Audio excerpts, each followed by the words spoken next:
Hey man, you ready to go? Oh yeah, we got like 2 minutes to stream. Yeah. Oh shoot, I gotta get water. I'll be right back. Okay, have fun. Be safe. Don't fall in. Thanks, dude.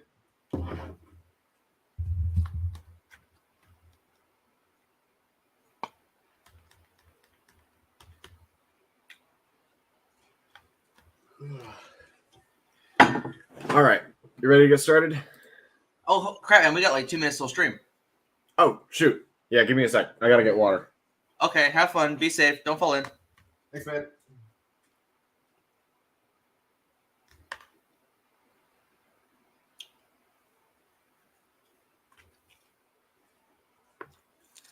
All right, I am ready to get started. Oh wait. We got 2 minutes. We got 2 minutes till stream. Oh, give me a sec. I'll go get water. Okay. Have fun. Be safe. Don't fall in. Thanks, man.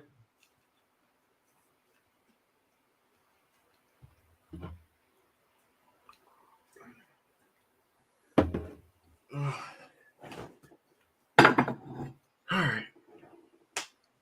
right. I think we're good to go. Think we're good to go? I think we're good to go. Yeah. Did you get the water?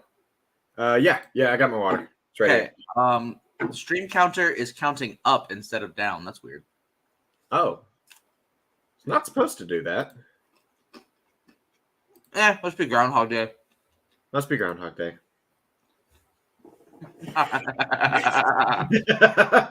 Welcome back, everybody, to another episode of Under the Helmet. We hope you enjoyed that cold open as much as we did planning it before the show. It was planned mere seconds before it started.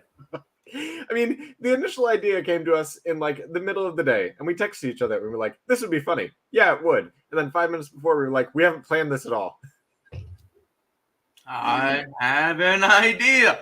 Oh, speaking of that, Callahan, I completely agree. Puxatawny Phil will rue the day. We're taking a trip to PA to execute that fucking rat because he saw his shadow. I think so. Whatever it is, he saw the 6 weeks of more winter thing. So I'm not big on that. Yeah, I'm not big on that either. So Puxatawny Phil, count your fucking days. This is a direct threat. This is a threat. Breaking news. Dylan just cosplays beefs with a fucking rat. It wouldn't be the first time. And it won't be the last. Breaking news. Local cosplayer Dylan Just Cosplays has been arrested after threatening Philadelphia.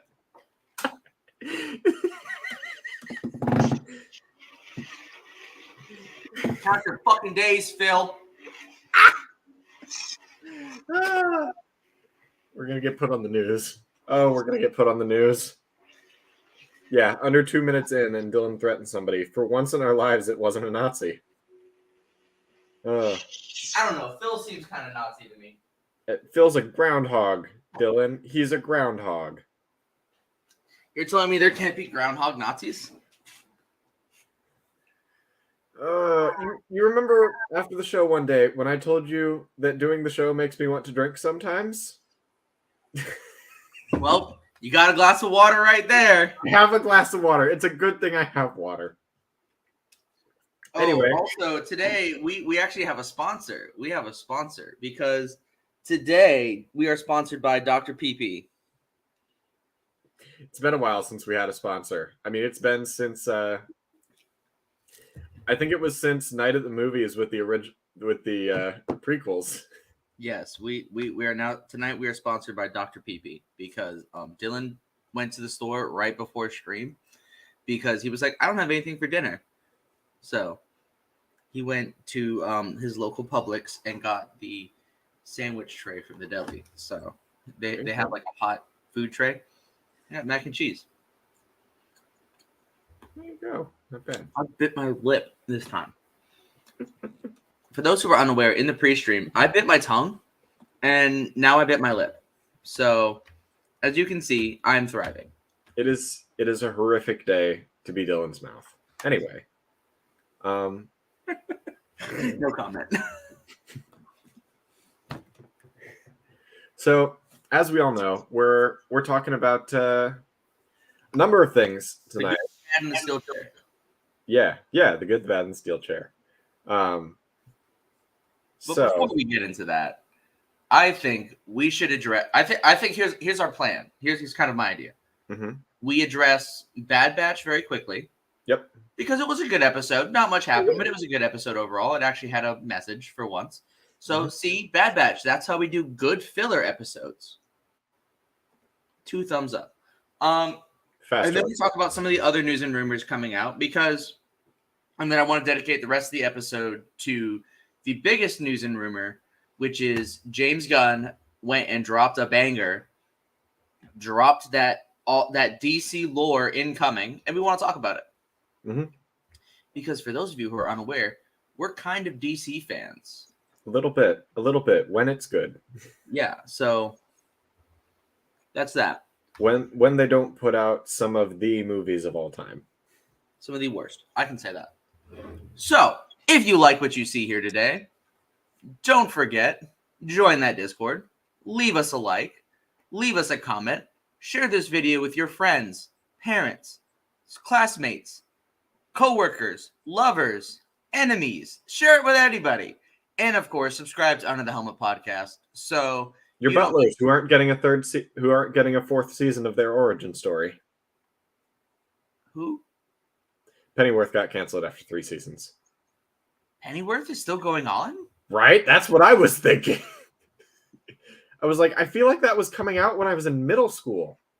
How is it still running? Well, the show was over. What is there to tell? There's like, oh, the war, and then it's like Mosh to Wayne, and then now we're here. Here's my mac and cheese. But anyways, let's get to the Bad Batch. So Eli, what did you think of the Bad Batch this week? I really enjoyed Bad Batch this week. I think the all droid crime syndicate at the beginning probably excited me a lot more than most people. Mm-hmm. Because I love crime syndicates in Star Wars. If you've talked to me for any amount of time about my favorite parts of Star Wars, you know it's the scum, the villainy, the bounty hunters, the smugglers, the mobsters, that sort of thing.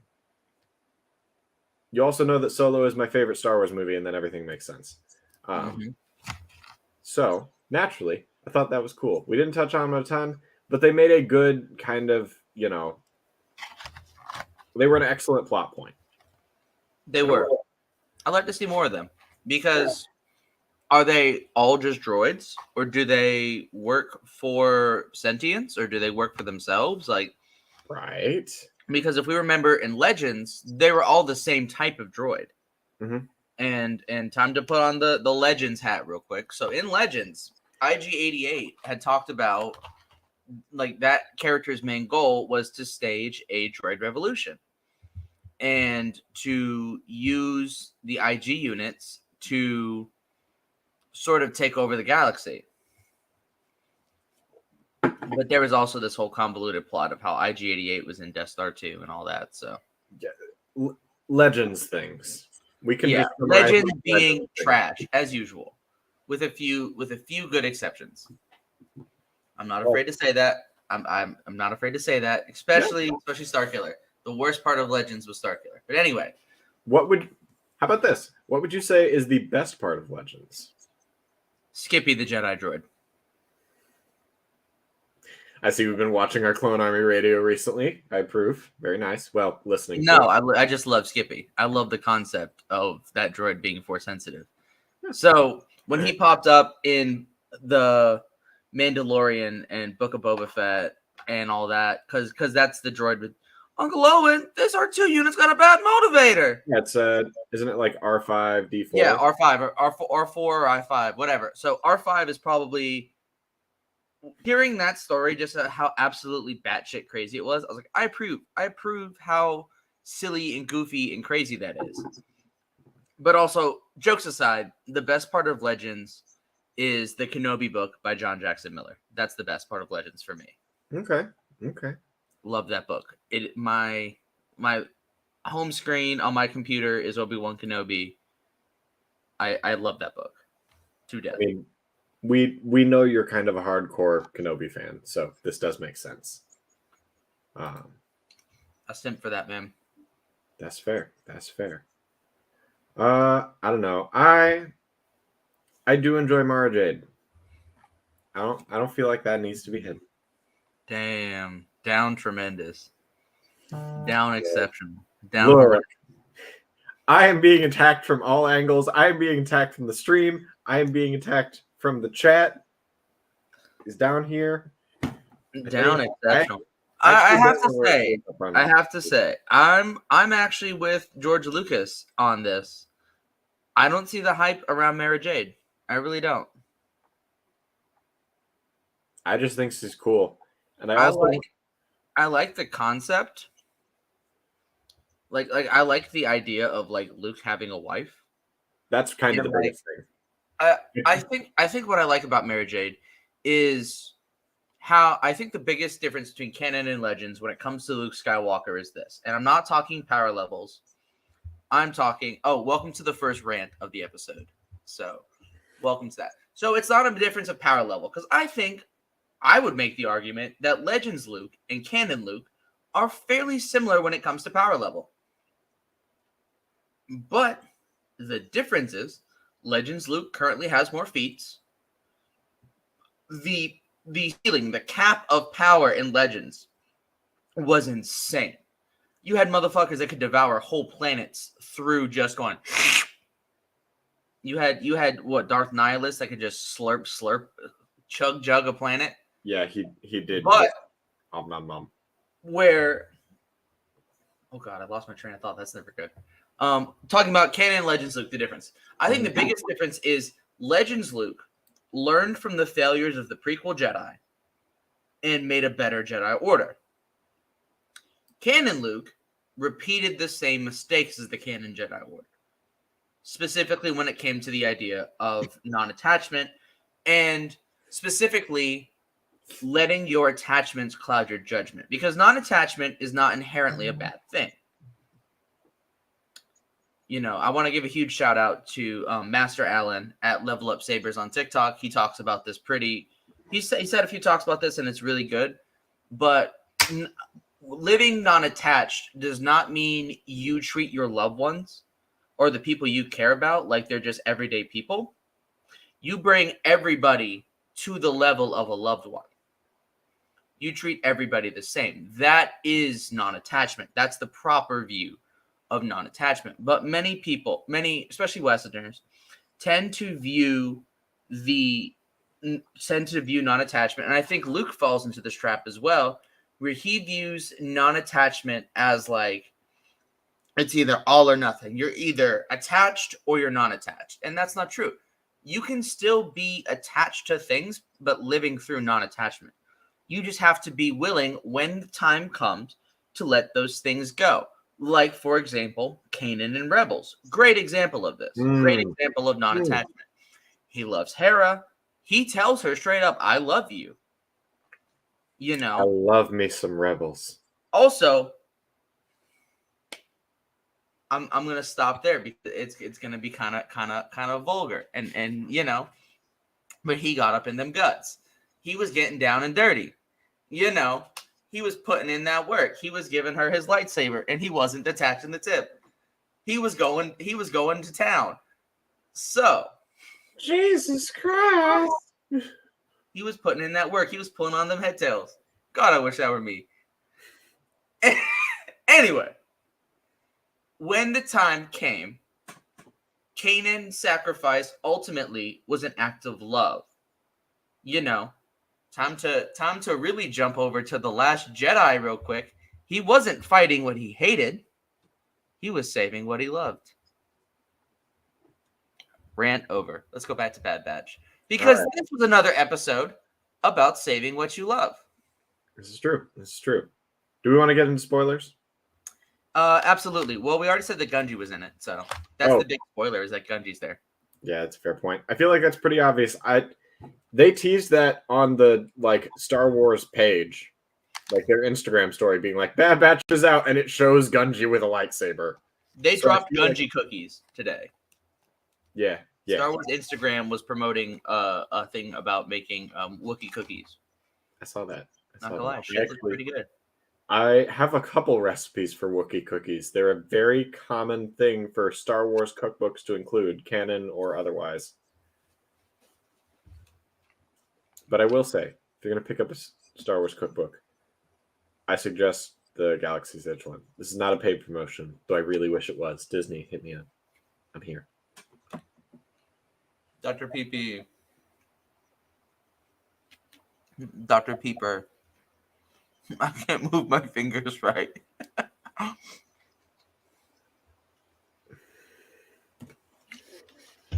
So, yes, Gunji was in this episode. We got to go back to Kashyyyk. That was super cool.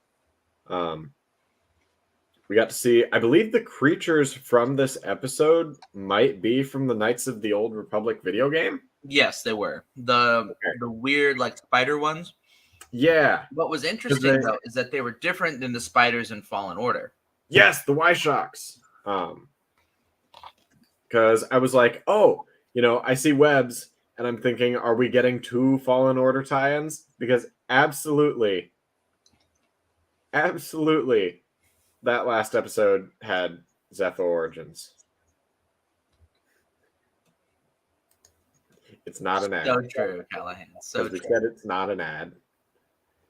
The last hashtag episode not sponsored, but should be. Truly, one of my favorite hashtags to use is not sponsored, but should be. But yeah, so it was overall a pretty good episode. I liked the message of, reuniting with family. I liked the message of, sort of the preservation of nature and how, the bad guys, I use this term loosely, the Empire and the Trandoshans were the ones that were out there actively destroying nature and destroying sacred sites to the Wookiees, and how the Batch and Gunji jumped in to save that. That's another thing I wanted to talk about is we have now seen the Empire outsourcing to other parties. Mm-hmm. And it's interesting because the Republic didn't really do this. The Republic very rarely would go out and get involved with other parties. Even I think one of the few times we see them do it, and it's very hesitant, is in the Onderon arc of Clone Wars, where we first see Saw Gerrera. And I think the Republic learned what happens when you outsource is you make terrorists. Because I would love to do an episode on the philosophy of Saw Gerrera. I hope he shows up in Bad Batch, because I would love to do a deep dive into him as a character. I think he does not get enough credit, but as somebody who's college, like my paper for college was about, I would be very into Gerrera and talking about him. I can agree with that. I think Saw Gerrera character study. Saw Gerrera is a very, very complicated character because there's no, I don't know, as much as I want to say that he's a character that sees very black and white, this is the Empire, this is, the good guys, his methods are the farthest from black and white that we can see. Because he's totally down with torture. He's totally down with, just a number of things. But I do think a deep dive into Saw Gerrera as a character would be an excellent episode, and we might put that on the list. We will definitely do that in the future, because I have a lot I want to say right now, but I want to get into this episode. I don't want to go completely off the rails. I gotcha. I would love to talk Saw Gerrera further. Yeah, because he's a character that absolutely fascinates me and deserves more time. Yeah, absolutely. And not to just be painted as the extremist rebel, because honestly, I'll say this and then we'll move on as to kind of prelude that episode. So keep an eye out for that in the future. But I think Saw Gerrera has a point, and he's got a point that, we so often view the rebellion through the lens of Mon Mothma. of this noble fight of, oh, we're taking up arms against the bad guys, and you know and I will tie this back to Last Jedi real quick. Saw Gerrera very much fights what he hates because he was unable to say what he loved. Yeah. Spitting bars. But we'll get into that further later because I could go on about Saw Gerrera. Man, anyway, let's you tied Saw Gerrera to The Last Jedi. Mm-hmm. I can hear the toxic fans crying from here. Just put my ear to the door. Fucking goat. Don't forget it. What will happen first? Saw Gerrera episode or Under the Helmet Jeopardy? We'll see. We'll see. We'll see. And then we also have a Worlds Collide with Clone Army Radio that's on the docket somewhere, somehow, sometime. There's some planning. There maybe secretly. We'll never tell. Clone Army Radio, if you're watching this, hit us up. Clone Army Radio, if you're watching this, I did reach out. Dylan didn't know about that part. Yes, I did. Oh, right. Okay, cool. You told me. Regardless, we're jokes and witty banter aside. I'm in a silly, goofy mood tonight. I'm drinking Dr. PP. Life is good. 24-hour stream day. Oh God. I don't know if I can do that. Cross everything off the list. 24-hour stream. I feel like eventually we're just gonna kind of descend into madness. Listen. So what did I say at the beginning of the year? My goal was, I'll put this out there. My goal for this year was 150 subscribers by the end of the year. I think that's doable. I think if we make that goal before the end of the year, I'll do a 24-hour stream. Have fun. I'll do a 24-hour stream. So share this episode with your friends, your enemies, everyone. Tell them to subscribe. Join the Discord. Do it. Do it now. I'm not asking. I'm in your wall. I'm getting closer. Anyways. I feel like we need to make an Eli mood board for Dylan saying unhinged things. I feel like that could be one of the first t-shirts if we ever do merch and get big enough for that. Is just a mood board of my various faces of exasperation. And just put quotes underneath like, I'm in your walls. Yes, exactly. You see, the merch just makes itself. It really does. No, it doesn't. We're going to need to hire artists. That we will. Anyways, moving on. Bad Batch. It was cool to see Gunji again. Yep. It was nice to see a lightsaber. Yeah. I had never realized how much I missed them. I miss my flashy vroom vrooms. That's a good point. I find it interesting because Gunji's looks so small in compared to him. I just realized something. So, Star Wars content that's been released recently. We've had Obi-Wan. Yep. Andor. Yep. And now the Bad Batch. Yep. We haven't seen a lightsaber in live action or in Star Wars since Obi-Wan. Yeah, that's a good point. So we went all of Andor with no lightsabers, right? Which I'm appreciative of. No, the stick Luthen was carrying was not a lightsaber. And no, he isn't Rael Averross. Because I just read Master and Apprentice recently, as well as hearing Jedi Lost, and I'm now currently listening to Padawan. And Rael Averross has been described many a time as just dirty. That man is dingy. He wears like the scraps of Jedi robes. So if you think that he could match Luthen's drip, no. Because Luthen, when he's in his disguise, man's got impeccable drip. Oh, Luthen absolutely. hated, or not Luthen, Rael Averross hated having to dress up in Master and Apprentice. So just keep that in mind. Also, he would be significantly older by the time of. He would be significantly older than Luthen. I mean, it is the books, and I know for a fact. God, the ones in episode acknowledgement of Master and Apprentice to Shadow of the Sith. Speaking of Shadow of the Sith, just kidding. No, I'm kidding. It's a joke, bro. Calm down. I'm just Anyway, adding, 25 minutes. adding more faces for the mood board. Hey, Aaron. Hey, babe.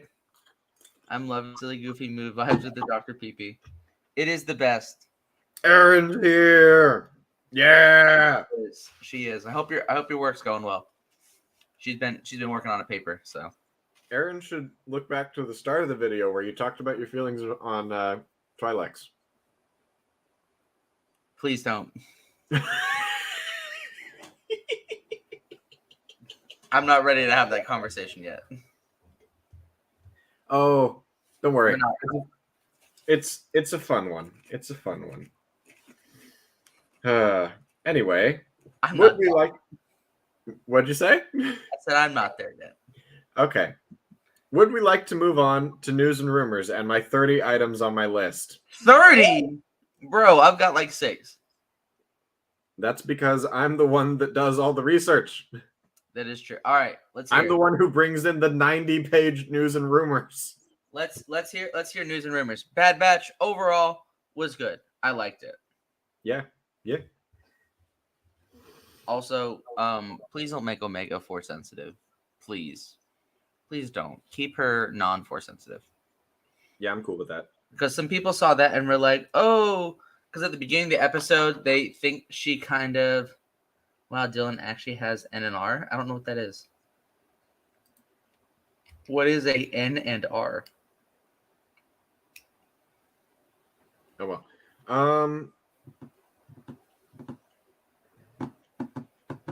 Anyways, moving on. I lost my train of thought. But yeah. So news and rumors. Biggest one. NNR news and rumors. Yeah. So the biggest one I saw was Jedi Survivor has been delayed. Till what is it? April 28th. April 28th. Yeah. Jedi Survivor has been delayed till April 28th. They wanted to add a little bit more polish to the game, which I think is good. I like that they're not releasing a broken game at launch. I appreciate that because they have learned from the Battlefront 2 fiasco, and they've learned from hopefully gaming companies are finally learning, hey, let's not release games that are barely in beta mode to the general public. Let's not release glitchy messes. That'd be very cool. It's okay to push the release date back. And to anybody who complains about that, you're not a real gamer. Because here's the thing. Those same people that are like, oh my God, they're delaying Jedi Survivor. What does that mean? It just means they need more time to polish the game. It's okay. I'd rather them delay the game and release something that's good than have them on launch day release something that's not ready to be released. And plus, game developers are already overworked to all hell and desperately need to unionize. Yeah, if you didn't know that, now you know. I wish all all game developers a happy union. Solidarity forever. Anyway, so next thing I saw was Star Wars Visions is coming out. They released the studios for season 2, and I believe it drops May the 4th. Yes. So that's cool. We're getting Aardman, which I believe are the people that do Wallace and Gromit. Come on, Gromit. We've got to hide the body. Come on, Gromit. We've got to hide your lightsaber. There's no cheese and crackers in Imperial Prison, Gromit. That makes me wonder, though, about Gunji with the Bad Batch. Because he was using his lightsaber pretty flippantly. Oh, yeah. So, I have a theory. A game theory. I think... Ooh, one of the series was one of the ones that worked on Legend of Korra. That's cool. Okay. You know what I think, though? So we know in Fallen Order, which takes place what 10 years after? No. 5 years because it happens at the same time as Kenobi. That's Survivor. Survivor takes place at the same time as Kenobi, which is 10.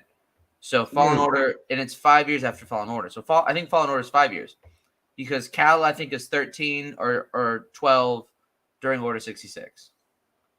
I did the math on this once. Yes, he's like 17 or 18 in Fallen Order. But regardless. So yeah, the Scrappers Guild on Braca got some free child labor for a few years. Anyway, back to my theory. So it is not unreasonable to think that Gunji is still on Kashyyyk during the events of Fallen Order. My theory is that he links up with Tarful's resistance. And you can write this off as like, oh, he was out doing something else when Cal met up with Tarful. But I don't find it's that hard to believe that Gunji could work with, that could be working with Tarful and the resistance. Or he could just be simply living in that village, living his best life. Yeah. But we know the future of Kashyyyk, and it ain't a bright one. It is not a bright future for the Wookiees. Not until the days after the fall of the Empire, in which Han and Chewie go and, Hail Mary an entire planet. Pretty much, yeah. Anyways, so because of that, I would like to think that Gunji is still alive and a part of Tarful's resistance, and that's why the ninth sister is originally on Kashyyyk. Oh, that makes sense.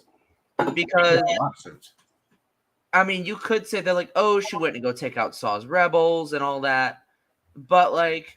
The second sister was there for that. Exactly. The second sister was there for that. Why would you send an Inquisitor to take out a bunch of rebels? You wouldn't. The Inquisitors were sent to hunt Jedi. And if Cal wasn't on Kashyyyk, because we know this because he was on Zepho. Mm-hmm.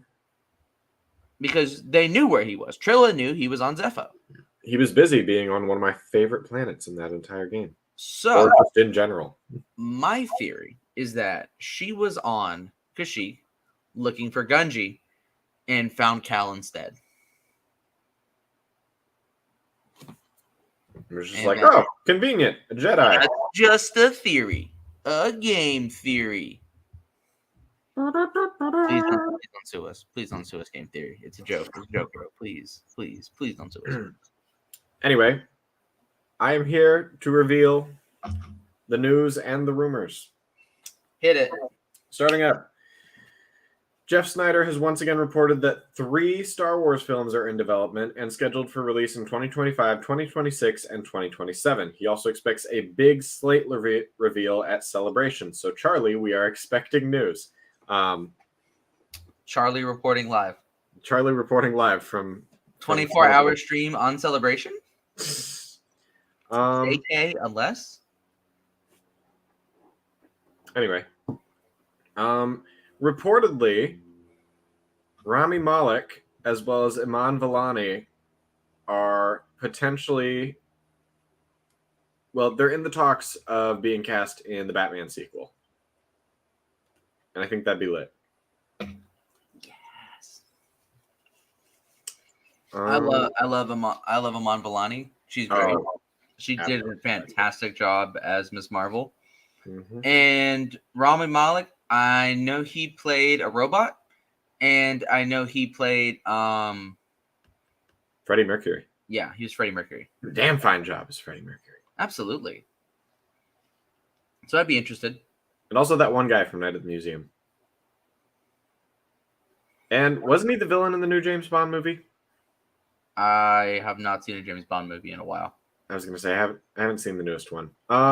We got Minecraft news. Minecraft 2? No. Damn. Minecraft 1.20 will add cosmetic armor trimming as well as a new requirement for upgrading diamond equipment to netherite. It adds a bunch of different weapons to diversify the armor within the game and just kind of generally pretty things up, which I'm very excited about because I feel like armor is one of the things that is somewhat lacking in customization in the game. So now they're adding that. I have news for all of my fellow critters out there. For those of us who, for those of us who either watch Critical Role, watch The Legend of Vox Machina, or just generally involved with the critter community, we know that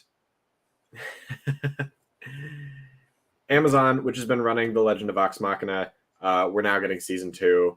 I think episodes 7 through 9 just dropped. I haven't gotten the chance to watch them. Gabby and I always watch them on Sundays together.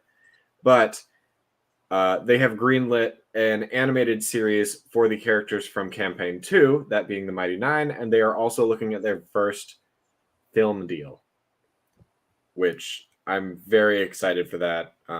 Critical Role is such an excellent group of delightful people. They do so much good with, what they're able to do. So I'm really happy that they're getting all these opportunities coming towards them. Speaking of shows that release on Sunday, The Last of Us had a new episode, and it was a banger. I haven't watched it. As somebody who does not have HBO Max, I am a HBO Max not enjoyer. So I do not have HBO Max. Apparently, this episode was so good that it made even homophobes fall in love with the gay romance. So shout out to that. Shout out to The Last of Us. I have seen most of the clips. I have seen much analysis for a show that I've never watched and a game that I've never played.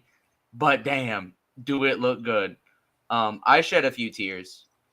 I remember I watched a walkthrough of the first game back when it came out. I have not played the first game. The first game was good. I heard the second was really good too. I haven't played the second, but I played the first. Also, it got renewed for season 2. The Last of Us did get renewed for season 2, and they are going to be covering that storyline. So,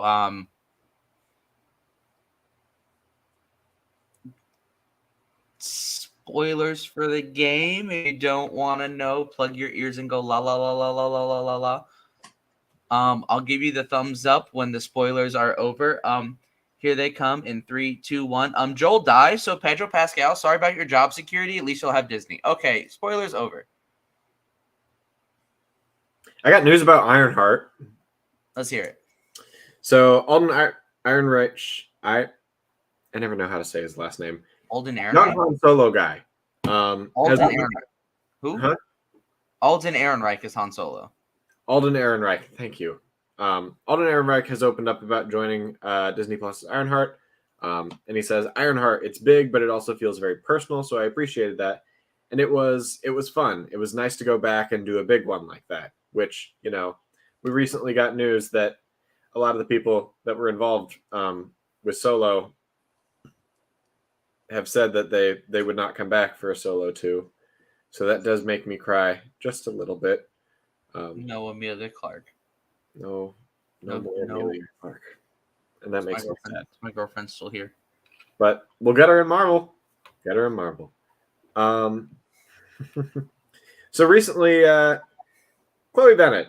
All my Agents of S.H.I.E.L.D. fans know Chloe Bennett. All my Agents of S.H.I.E.L.D. homies love Chloe Bennett because she plays our girl Skye. She's been posting a lot with daisies, apparently. A lot with daisies, and there was somebody recently who said that Chloe Bennett could not, wouldn't be able to share the screen with, actors the caliber of Samuel Jackson. And, lying. They're absolutely lying. And you would see why they're lying if you would, watch Agents of S.H.I.E.L.D. Damn, that's crazy. Anyways. Yeah. Anyway. So what if the real Solo 2 was the friends we made along the way? Okay.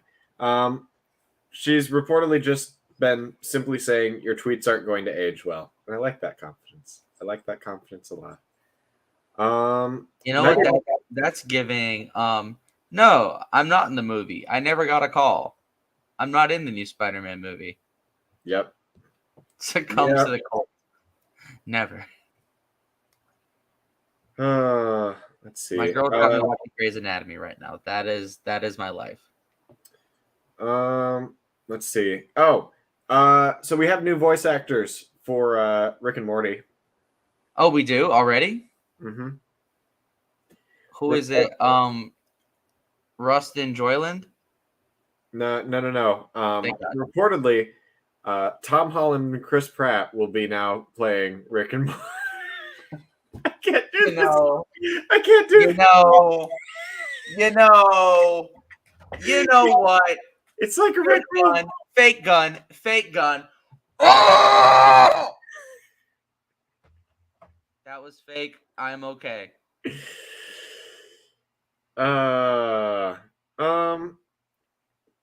Reportedly, there's the company Colossal Biosciences, a Texas-based company led by a Harvard geneticist, is working to de-extinct species, including the dodo bird, Tasmanian tiger, and woolly mammoth, to reintroduce them to the wild. The startup is said to be valued at $1 billion after recently securing $150 million in Series B funding. And all I have to say is, we had 6 movies about why this is a bad idea. Some of them are good, some of them are not. But we had 6 movies, some really good books about why this is such a terrible idea. But I was gonna say, like, motherfucker, have you never seen Jurassic Park? And Motherfucker saw Jurassic Park and said, I could do that. It is unfortunately what billionaires do. They look at a really, really awful thing and they think, I wonder if I could do that. I have enough money to do that. They're like, I can milk this.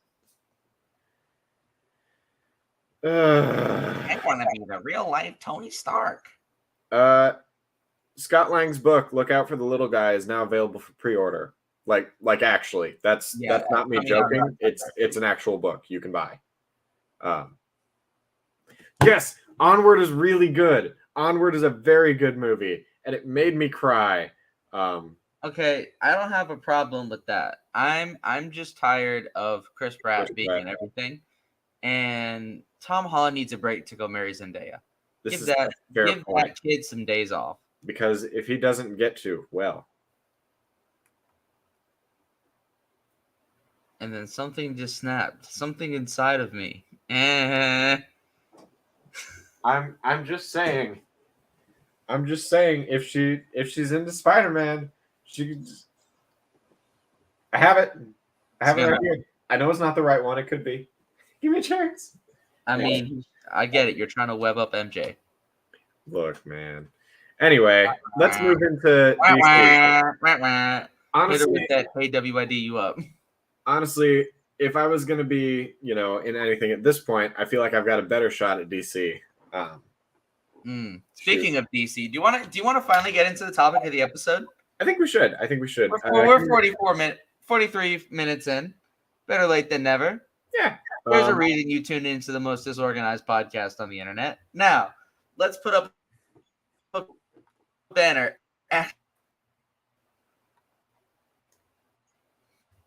I'm sorry, what? I got it.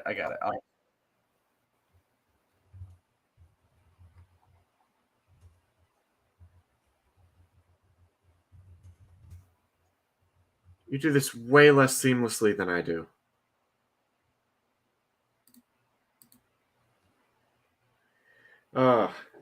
Okay.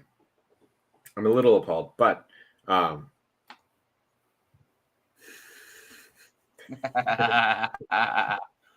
right, there's something on the ceiling. Where?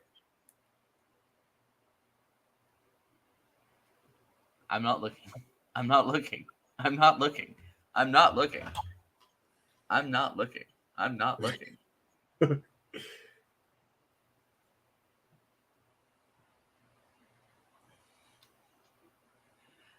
Anyways, let's talk about...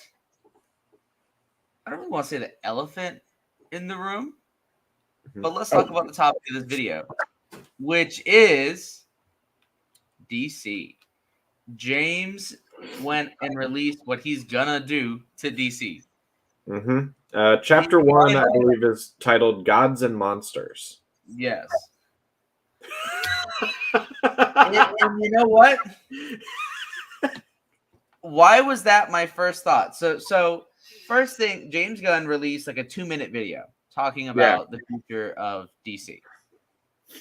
And the biggest thing that I want to touch on is what's coming and the fact that he's talking about timelines and continuity. So coming up, he said first is Shazam, Fury of the Gods, which is coming out fairly soon, if I remember correctly. Yeah. So That's gonna be... Shazam, Fury of the Gods is coming out, which he has said has always been kind of disconnected. So, which basically means, yeah, we can leave that alone. It also, yes, what he announced isn't all of Chapter 1. And we have to remember, Marvel did the same thing, where they announced a bunch of shit at Phase 1, and they only released some of it, not all of it. So I like that they gave us 10 projects, and they're going to kind of, I hope they pick and choose, because, like, I know nothing about the Authority. I'm very excited for Green Lantern. I'm very excited for Superman. I'm very, very excited for Superman. That's going to be great. I'm very excited for the Wonder Woman show. I'm very excited for Batman the Brave and the Bold, where we finally get a Robin, which we finally get the Bat Fam. We finally get Robin, who we have not had since the 90s. Yeah. But anyways, in live action. But I really want to touch on before we get too much into those. Secondly, he said The Flash. And I think he's kind of giving us a clue, which I'm not going to lie, surprised me, because he talked about how The Flash is going to be sort of a soft reboot, a jumping off point. So I think that after the events of The Flash, that's going to start setting up James Gunn's new universe. It's going to be sort of they're going to use Flashpoint. And they're really going to use Flashpoint more than the Arrowverse did. So I'm intrigued. I'm very intrigued to know more about that. And then he talked about Aquaman 2, which it's got Amber Turden in it. So I don't know if I'll watch it. I don't know if I'll watch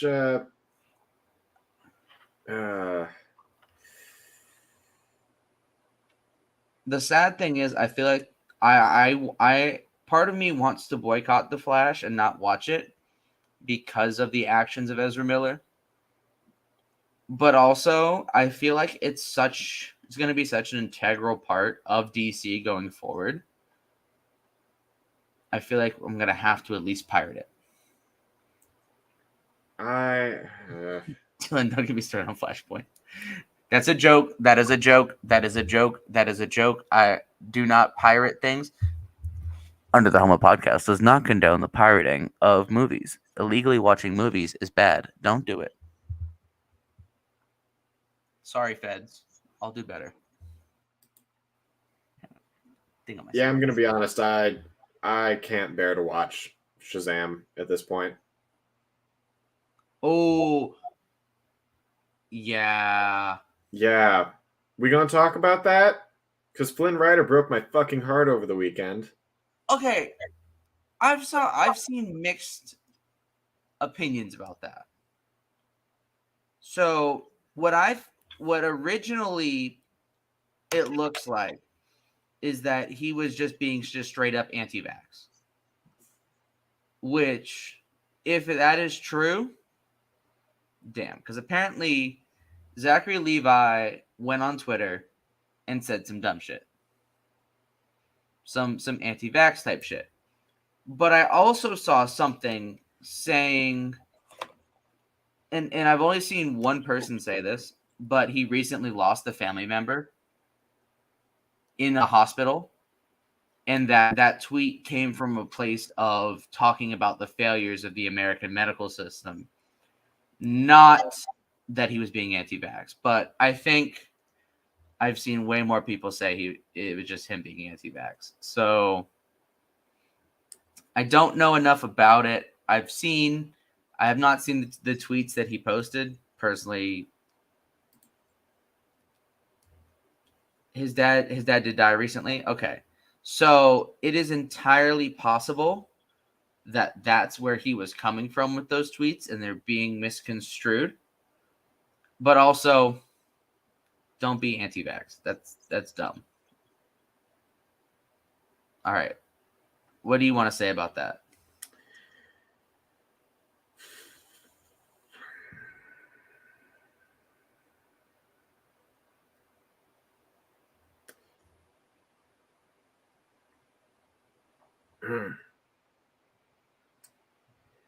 He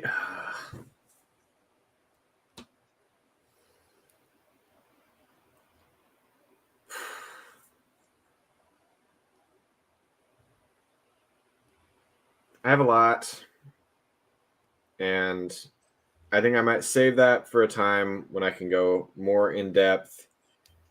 I'm just saying that this is not the whole thing. It's the tip of the iceberg. If you go looking, you'll find some stuff. Oh,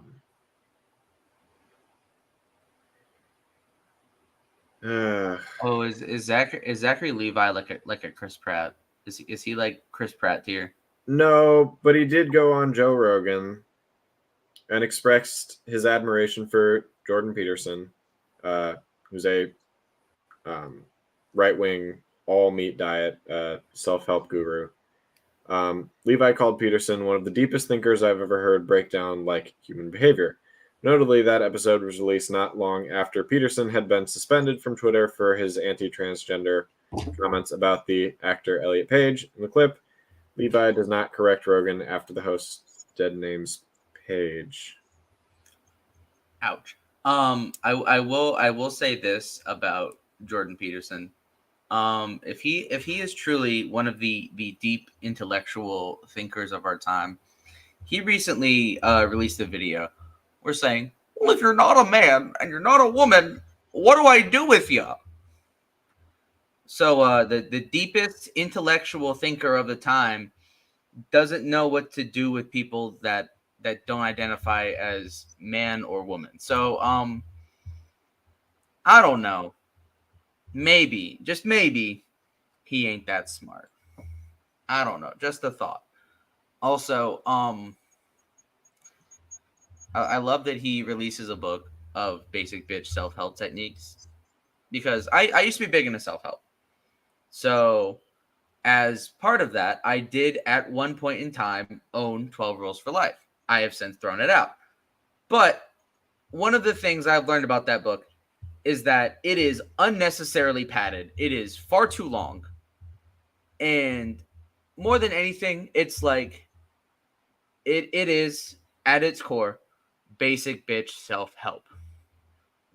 You could get the same thing from like a YouTube video that's like, make your bed, keep a tidy workspace, exercise, congratulations, baby's first self-help. So also, just another thing, shout out to Canada for taking a look into his psychiatric license and saying, is this a person that we really should have as a licensed psychiatrist? Maybe you should come in and do some continuing education. And Peterson was like, oh, they're trying to take my license away. Like, no, maybe just don't be a dickhead on Twitter. I don't know. Just a thought. The creation of Twitter and its consequences for humanity have all been terrible. I don't think one good thing has ever come out of Twitter. But yeah, we'll talk more off stream about Peterson and stuff like that. Because yeah, I don't agree with him anymore. Very much so. Anyway, let's talk about the good stuff at DC. Yeah, we're getting Batman and Robin. We're getting Superman. We're getting one that I know got you rather excited. So, Dylan, maybe you can tell us, who's Booster Gold and why should I be excited? Who is Booster Gold? Booster Gold is one of those DC characters that is kind of obscure, but is also like mainstream enough. So Booster Gold comes from the future. comes from like the 30th century, and he's a loser. Like he's just a straight up like, he's just not it in the 31st century. So he decides, I'm gonna steal a bunch of 31st century technology, and I'm going to steal a time machine and go back in time to the 21st century and be a superhero. Because in the DC universe, in the future, you have all of these stories about heroes. You have stories of Superman. You have the Flash Museum. You have all of this stuff that comes from the days of heroics. So Booster Gold is like, I want to live in that era. So he does. He goes back in time. He becomes best friends with Blue Beetle, the original Blue Beetle, Ted Kord, not Jaime Reyes, which I will say, we are getting a Blue Beetle movie, and we're getting the Jaime Reyes version. You know what I would love to see? I would love to see Ted Kord pop up, because I don't think we've ever gotten a live-action Ted Kord.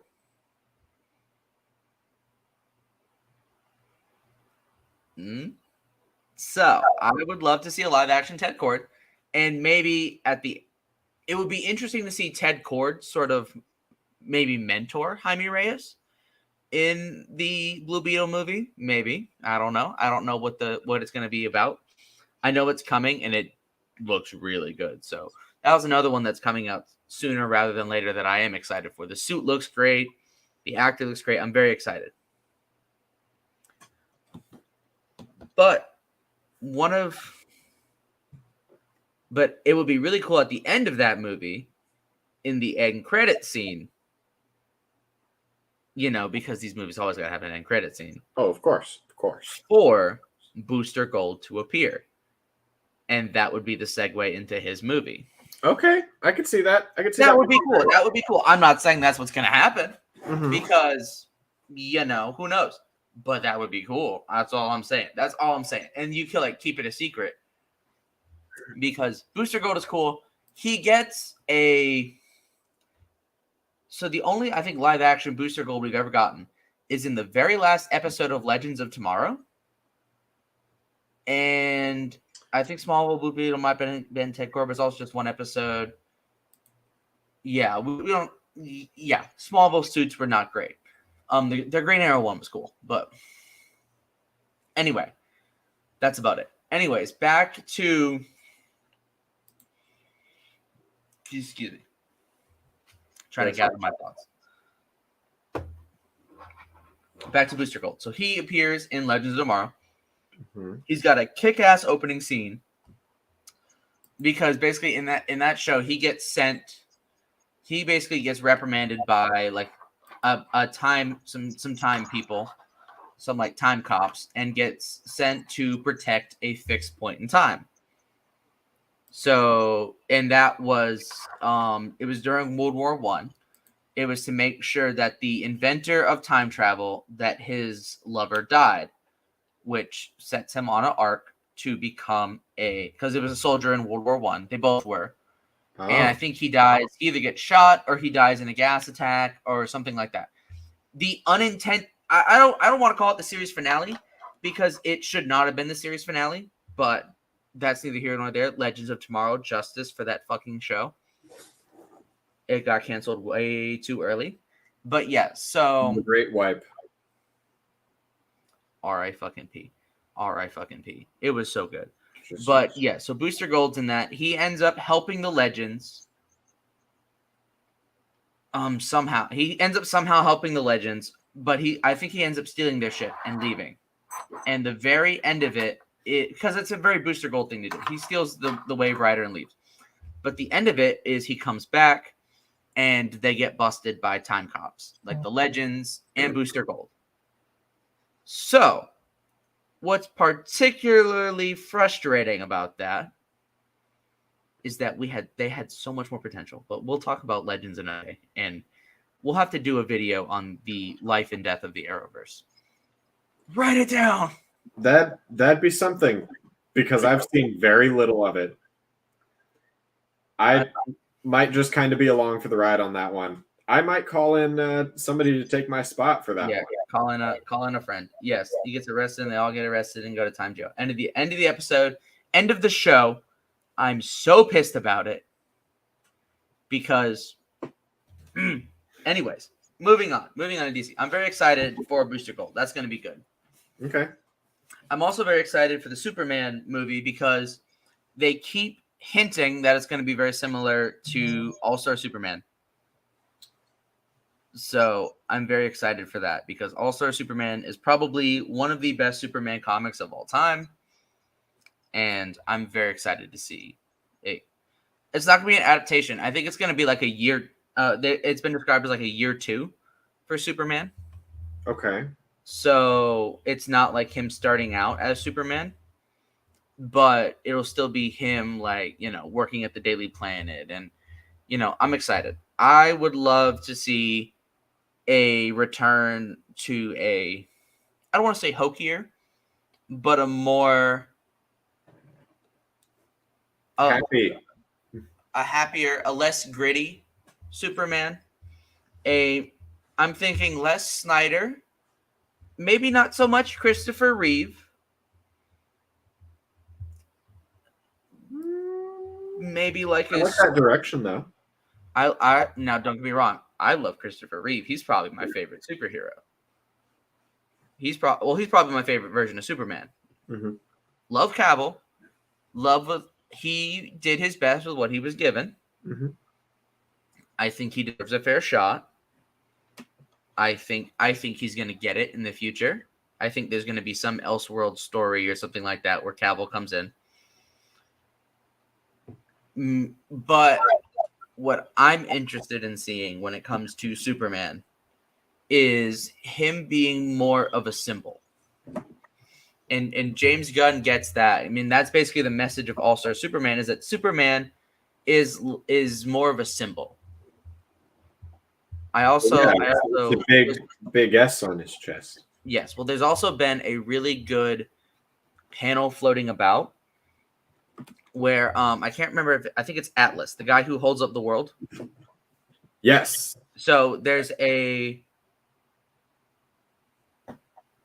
yes, Trunks better a fucking one. He needs his red trunks. I love the red trunks. I love it so much, as it should be. But anyway, what interests me about Superman in particular is in this thing, he takes the weight of the world from Atlas for a day, so Atlas can go to his daughter's wedding. Yeah. And I love it because it shows how the inspiration that Superman has. He inspires a kid to save a cat from a tree. He inspires the Flash to help out, Black Canary to show up, Firestorm. They all protect Metropolis while Superman is out for the day. Mm-hmm. And it's a beautiful, beautiful story. And at the end of the issue, Atlas comes back and takes back the weight of the world. And afterwards, you could tell, like, he held the weight of the world for the day. And it is a really good line that Atlas has, and he says, "For those that hold the weight of the world, you don't wish that burden on anybody." And I think it's really good, so I'm very excited for that. Also, Swamp Thing is getting a horror movie. Yeah. But by this, I also want to mention this. We are, in fact, getting the Batman 2. We are. It's an Elseworld story. It will be listed as an Elseworld story. Apparently, the bar for an Elseworld story is very high. There's also, what else would have been great? You know what would have been a great Elseworld story? Batgirl. I'll never not be upset about that. Yeah. Batgirl actually now holds a record for the longest director's cut because there's over 90 minutes of deleted scenes. Fake laughter hiding real pain. Ooh. Done dirty. Anyways. I'm not crying, I promise. That one hurts. That one did hurt. Anyways, getting back to what was I on? Swamp Thing looks cool, but the Batman too. So it has been rumored that the villain of the Batman 2 for it might be the first 20 minutes or so on. Yes, we Is discussed the Condiment King. Well, I think I want to touch on Callahan's cup of on these side stories. Elseworlds, it's taking a comic story, in my opinion, better than Marvel, is the idea of the multiverse. Sorry, buffered a little bit. But DC has always been better with their multiverse than Marvel has, in my humble opinion. Okay. So, I like Elseworlds, but I also love it just being another Earth out in the multiverse. Same with Todd Phillips' Joker and stuff like that. You know who really did the multiverse very well? The fucking CW shows. They did great. They did great with the multiverse. They did so good with it. And now it's dead. But anyway, I'm not sad. I'm a little upset. Elseworlds is essentially what if for those who don't know. Yeah. Yeah. I'm intrigued. Elseworlds is good. I think DC could do really well with a what if style show.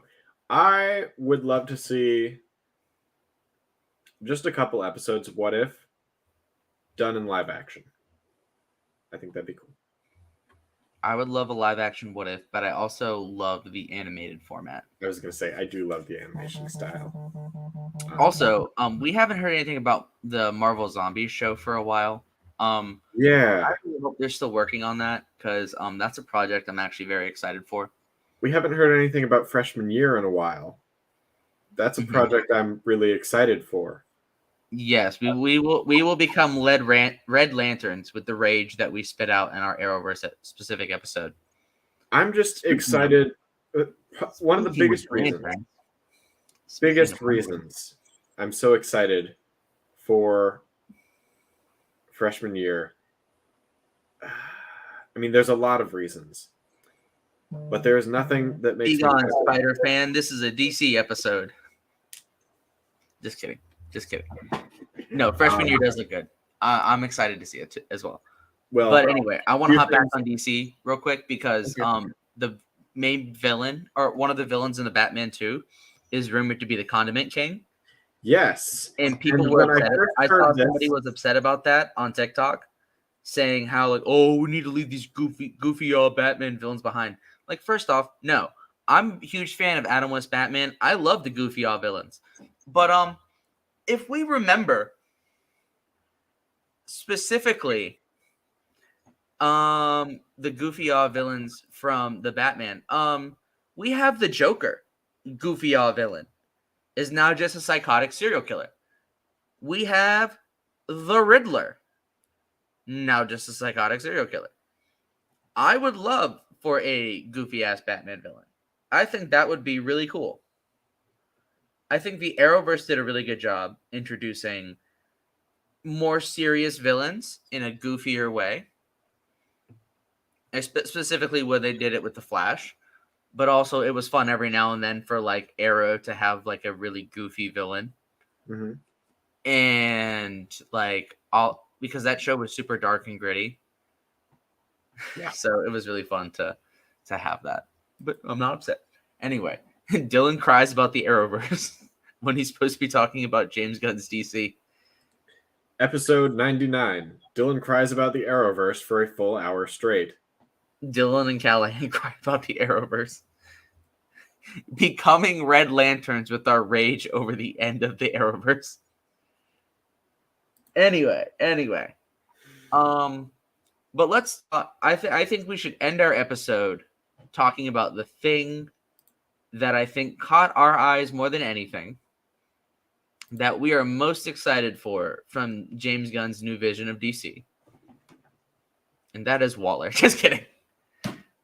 Waller looks good, but it's just going to be Peacemaker 2. Yeah. What I want to see what I'm so excited for is the Brave and the Bold Batman with live action Robin for the first time since the fucking 90s. But most importantly, not just any Robin, Damian Wayne Robin. So here's what I'm thinking, because it's supposedly taking a lot of inspiration from that comic, the comic where Damian Wayne was introduced. So, live action Bat Family. I hope. I'm praying. I don't ask for much. Hey, James Gunn. James Gunn, look, we got our Nightwing right there. I don't ask for much. I'm not even asking for a role. That'd be lit. I look good in tights. I'll happily show it. Listen, Callahan. The nipple suits go hard. The nipple suits do go hard sometimes. I'm not afraid to say that. Hot take. The nipple suits sometimes go hard. But what I'm most excited for is the fact that we are getting live action Damian Wayne. I would love to have Nightwing. I would love to have Red Hood. But most importantly, and I hope they do this, I really hope they do this. I hope that the Bat Family is established. Nightwing could be off in Bloodhaven, possibly doing his own thing, maybe coming near the end of the movie. Red Hood could be around somewhere. But you know what dynamic I really want to see? I want to see the dynamic between Tim Drake and Damian Wayne. That's just Tim Drake getting the shit beat out of him. Yes, but hear me out. Why do you want Tim Drake to get the shit beat Hear me out, bro. Hear me out. Hear me out, okay? Hear me out. One of the great parts of Damian Wayne's arc is him learning to be more than just the son of Batman. Learning to be more than the blood son. And learning to accept the Bat Family and become a member of the Bat Family. So, what I would love is for him to have that sort of adversarial relationship with Tim Drake at first, because we all know that he tries to kill him in the comics. Like, he straight up tries to kill Tim within like the first few minutes of meeting him, because he believes that the mantle of Robin is his, because in Damian's mind, Robin is just the next Batman.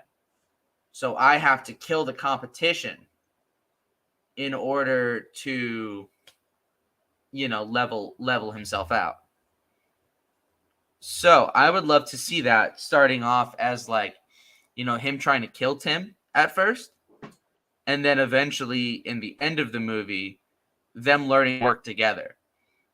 Because I think that has a really powerful message, especially for people who are adopted.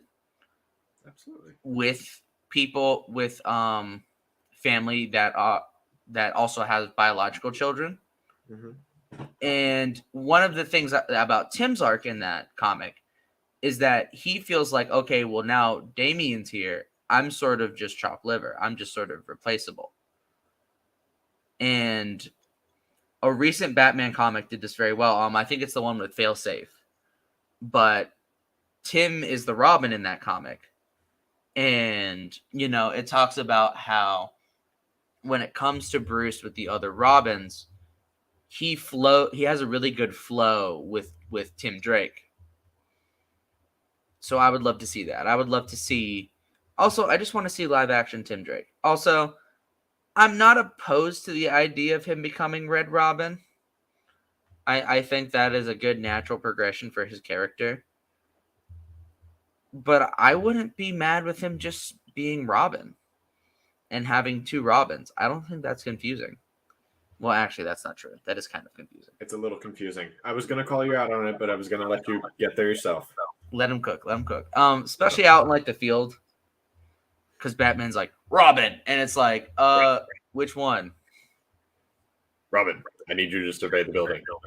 Which Robin?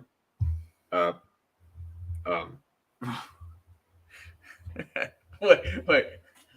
Robin 1, Robin 2, Robin 3. This is the moment where Nightwing chimes in. Can I still be Robin? And then Jason's like, does it count if you were Robin before you died? And it just descends into utter chaos. You hear Jason going, I was Robin once, and then I died. We know. We know, Jason. I'm sad. We know, Jason. Dick's like, I'm going to do a quadruple backflip. Okay, son. You have fun with that. Okay, Dick. Did any of you guys see it? Yet. Yes, Dick, we saw it. I don't think you saw it. I'm going to do it again. We saw it. You jumped out in front of an explosion. Oh. Please tell me you got that on camera. We have the contact lenses that record everything. Of course we saw it. Does it look cool? Yes. Master Wayne, I can't help but notice that there's a lot of footage in here of Master Grayson's backflips. Would you like me to keep this? And then you just see Barbara Gordon roll in and just be like, yes. Control S. Yes, Alfred. Save it to this flash drive, please. Pulls up a flash. I'm dedicated to the joke. Anyway, final thoughts for the episode. New DC looks cool. I'm excited. It does look cool. Also, Quantumania drops in like 2 weeks, so expect an episode on that. Oh yeah, that'll be our first movie review of the year. But what about Cocaine Bear? That can be the second one. Cocaine Bear. The thing that we have a podcast about is not a bear doing coke. It's Want Sidekick Red to be on the Cocaine Bear episode. Sidekick Red, if you're watching this, Sidekick Red, and you've made it to this point, please comment below your availability to be on the Cocaine Bear episode. Oh my goodness. Also, I want to give a huge shout out to Sidekick Red real quick because I was messaging with him earlier and he said unironically that he gets his news from us. And I responded with, that's good. We're a semi-reliable source. That's about as good as it gets. I'll take semi-reliable. I honestly hope they keep the opening credits for DC. And I love how they black all the heroes' faces out because they can change the actor whenever they want. Damn. Anyway, thank you everybody for coming out for another episode of Under the Helmet. If you enjoyed, don't forget to hit the like, subscribe, join the Discord, comment down below. I'm stealing Dylan's bit, and we will see you next time we go Under the Helmet. Have a good night, everybody. Happy Groundhog Day and Black History Month, everyone. Happy Groundhog Day and Black History Month. Woo! Bye.